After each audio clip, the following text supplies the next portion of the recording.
Staff की ज़रूरत है, ज़रूरत ब्रैक किचन व दीगर स्टाफ की ज़रूरत है। आपको मैं डायरेक्ट इश्तिहार की तरफ लेकर चलता हूँ। सैलरीज अच्छी मिलेंगी। मिडल वाले, एफ़ए वाले, मैट्रिक वाले, बीए वाले, सारे के सारे जिसकी जो भी तालीम है वो इस इश्तिहार को गौर से देख ले और अप्लाई कर दे।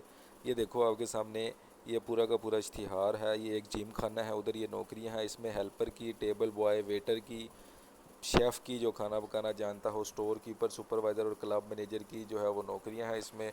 इसमें आपको अप्लाई करने का तरीक़ाकार भी बड़ा इंतहाई आसान है। 3 अक्टूबर से पहले पहले आपको दरख्वास्तें जमा करानी हैं। दरख्वास्तें जो हैं वो आपको जॉब जो फॉर्म मिलेगा आपको, वो आपको उधर से ही लेना होगा। सुबह 9 से शाम 6 बजे, 4 बजे तक आपको वो फॉर्म मिल जाएगा। उसके बाद वो फॉर्म फिल करके अपना शनाख्ती कार्ड, एक पासपोर्ट साइज़ तस्वीर, डोमिसाइल और जो भी आपकी डिग्री वगैरह वो लगा के उधर आप इसको जमा करवा सकते हैं। ठीक है, ये देख लो आप, आपके सामने क्लब मैनेजर, सुपरवाइज़र, एमबीए वाले, एमए वाले, बीए वाले, बीबीए वाले, बीए वाले, बीएससी वाले, एफए वाले, मैट्रिक वाले, मिडल वाले, सारे के सारे अप्लाई कर सकते हैं। जल्दी से जाएं और इधर अप्लाई करें। जिसने भी नौकरी पर लगना है हमारे चैनल को सब्सक्राइब कर दे। डेली बेसिस पे नौकरियां इतनी ज़्यादा इधर मिलती हैं। अल्लाह हाफिज़।